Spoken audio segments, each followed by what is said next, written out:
Good morning, Grigori High. I'm Jake Leahy. And I'm Zainab Aleja. Today is Friday, May 10th. Today on JNN, we look back at the music department's final showcase. We learn about the business class's recent competition. And Carson Wells brings us another installment of the Sports Box. All this and more on today's JNN.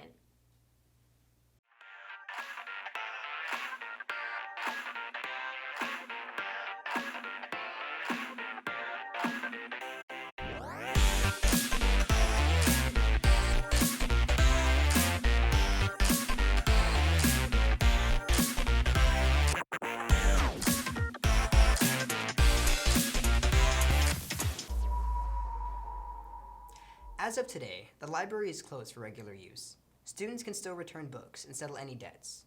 The last day to return books is May 13th. Printing won't be available from May 13th to May 17th, so make sure you plan accordingly. Seniors, does your high school experience have a special soundtrack? Do you have a story associated with those songs? If you want to feature yours on JNN, stop by C110 anytime this week or next week to talk about the song or songs that define your high school experience. Last Saturday, Grigori Math Blast participated in the county math competition. Avni Pamar was given an honorable mention in Math 3, Hunter Handley and Shannon Paulson received an honorable mention in the Calculus Huddle competition, and Shannon Paulson placed second in statistics. Great job to the team. Last Tuesday, the music department got together for their last show of the year. Cesar Flores brings us more.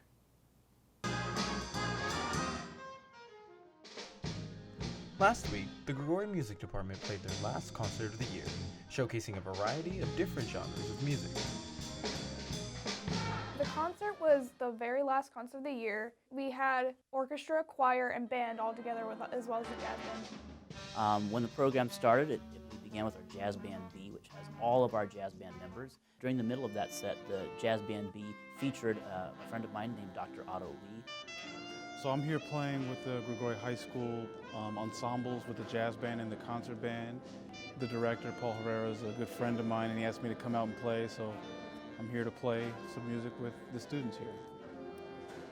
I heard a great quote one time saying that there were 3 types of music. Music for the heart, music for the head, and music for your butt, so that you move, that makes you want to move your body to dance to, right? And this concert had a little bit of all that, things that made you want to get up and move a little bit. There were songs that made you think. There were songs that made you feel. That last piece especially was definitely pulling at the heartstring. We finished the concert with a piece of music that had to do with horrible shootings at Columbine way back in 1999. That piece of music was supposed to be not just a commemoration for those who had lost their lives, but it was meant to be a message of hope that maybe these things will never happen again. They shouldn't happen again. The words are, "We are Columbine, we are all Columbine." And that is very, very powerful because it's not just Columbine now. We are literally all Columbine. In the last 2 years, I mean, even here at Grigori High School, we've had some scares that have made people feel uncomfortable or even unsafe at school, but we've taken every precaution to make sure that students are felt safe. But it's a very real message that is still resonates with us today.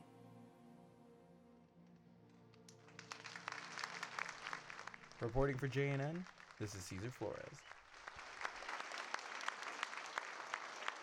Although the music department performed their last show, you can see the Grigori Choir perform their rendition of A Million Dreams and We Are the Champions at lunch on Monday. Make sure you stop by the PBIS store this week to enter the raffle for a $199 GameStop gift card. Seniors, the 2019 commencement ceremony will continue its tradition of playing thank you messages to parents and loved ones before the graduation ceremony as family and friends enter the stadium to find a seat. Seniors interested in recording a thank you message to parents, teachers, or family members may do so next week in the JNN studios in C112. Recordings will take place Monday, Tuesday, and Thursday at lunch. Seniors can simply drop in to record their message. And one more announcement for you seniors. Remember to select the college you'll be attending in Naviance to complete your senior survey so your final transcripts can be sent to your college after graduation. Haven't bought your yearbook yet? It's not too late. Yearbooks are being sold in the SBO for $80. Hurry to purchase yours before they sell out. Last Thursday, Grigori's business classes competed against each other by showcasing their developed apps. Jake Leahy and Christina Carrasco bring us more. It's the bridge that connects you to your Last Thursday, Mr. Wallace's entrepreneurship classes had a mobile app showcase at the library through the Nifty organization. They actually had to create a business plan. They had to design the app and code it using MIT App Inventor. And then they created a trifold expo board to present. We're supposed to develop an app, and it's supposed to help with a major problem that was going on, or maybe something we're slightly interested in. For Sarah, it was her childhood obesity, so we kind of looked into that, and that was our app. Although the apps are meant to target a problem, some students took it upon themselves to develop their app with a personal issue. The app I created was for medical usage for patients that is suffering from Alzheimer's and dementia. My inspiration was from my grandpa because what he had experienced. Me and him had a close relationship. I would always go to his house, and by him not remembering me, it sparked something in me to get motivated in order to do something good. I was overweight. Being 12 years old and being in middle school and being a sixth grader in middle school, trying to fit into the social norm of what society wants us to be was something that was very hard for me as a sixth grader. So this app is just a way that if you're socially aware that this problem is a problem for you, that you're overweight, then there's something that you can do about it. Our app name is called Work It, and the way it works is by having children play a quick game. When they first open up, they sign up, put their basic information. After that, they get taken to a video game, which calculates their score. After they get their score, that score is turned into a series of exercises, like push-ups and jumping jacks. And the child must complete the exercises to continue on. After a certain amount of exercises, they can get rewarded points for rewards. But it doesn't end there for the first place winners, as they will proceed to further compete at San Jose to show their mobile app to judges to determine whether or not their app will receive further development. We won first place, and we're going to San Jose on May 10th. And it was really cool. It was a really cool experience. But I think that we put it out there in a different way. And me having a personal experience with that and being able to connect with people through my experience helped the judges understand where I was coming from. Every student there thought they were the winner. Everyone participated, everybody was able to speak to their idea, and they just did a really good job. I was very impressed with all of them. I was proud of all of them. Reporting for JNN, this is Christina Carrasco and Jake Leahy. Good luck to all of the business students continuing on in the competition. Mr. Orlando and Mrs. Miranda would like to thank the recycling stewards for keeping Grigori green. Keep up the fantastic work, because you're greatly appreciated in your recycling efforts. And now, Carson Wells gives us another installment of the Spring Sports Box. What's going on, Jags? I'm Carson Wells, bringing you the latest and greatest in varsity athletics. Welcome to the Sports Box. This week, we're seeing how our athletes finished off their season, as well as taking a look at how they're continuing it. Let's get things started with our girls softball team. Last Tuesday, the Lady Jags hosted the Turlock Bulldogs for the last home game of the regular season and our girls' senior night.